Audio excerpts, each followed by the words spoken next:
साहेब तुम्हाला पटलं का हो? बापाच्या वयाचा एक माणूस समोर बसलेला आहे आणि त्याच्या अंगावरती पाण्याचा फवारा मारायला तुम्ही परवानगी दिलीत. साहेब लाखोच्या संख्येने शेतकरी एकत्र आला, ट्रॅक्टर आहे, गाड्या सगळं घेऊन दिल्लीकडे आला, पण बॅरिकेड्स लावून त्याला अडवण्यात आलं.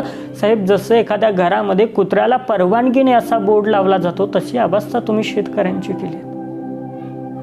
या देशाला कृषी प्रधान देश असं म्हणतात साहेब.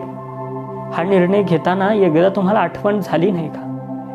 शेतकरी एकत्र आला, भले तो कसा आला काय आला माहिती नाही, तो योग्य आहे तो चूक आहे तो बरोबर आहे या गोष्टी अजिबात इथं महत्त्वाच्या नाही आहेत. पण कृषी प्रधान देशात ज्या शेतकऱ्यांसाठी कायदे केले ते शेतकऱ्यांना मान्य नाही आहेत आणि सरळ त्या शेतकऱ्यांना मान्य नाहीत तर केंद्र सरकारने हे कायदे पाठीमागे घेतले पाहिजेत. शेतकऱ्यांनाच मान्य नाही. कायदा जनतेसाठी असतो, जनता कायद्यासाठी नसते साहेब. लाखोंच्या संख्येने शेतकरी एकत्र येऊन सांगतात आम्हाला हे कायदे नकोयत, आम्हाला अजिबात नाही पाहिजे. भले कायदे चांगले असतील वाईट असतील महत्त्वाचं नाहीये, पण जर त्या शेतकऱ्यांना नको असतील तर तुम्ही बळजबरीनं का तुमचं घोडं पळवताय साहेब? साहेब एखाद्या पिकाला जर खुरप्याचा धक्का लागला ना तरी सुद्धा तासभर हळहळ करणारा आमचा शेतकरी बाप साहेब एवढा कठोर झालाय, याच्या पाठीमागं काहीतरी कारण असलंच पाहिजे.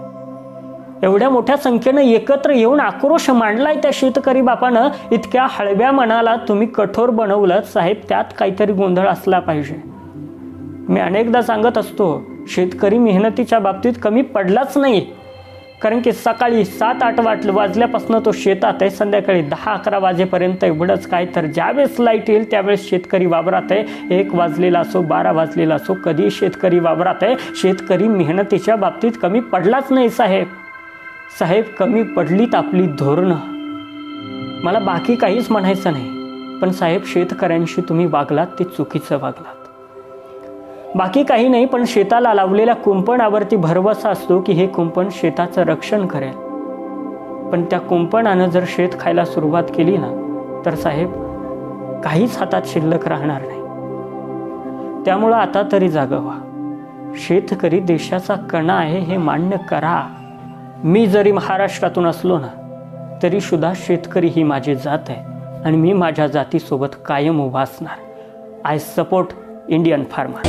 नाही हटला कधी मागे फिरला कधी तरी आली आणि वाणी नव्या जोमाने तो पुढे चाले गडी.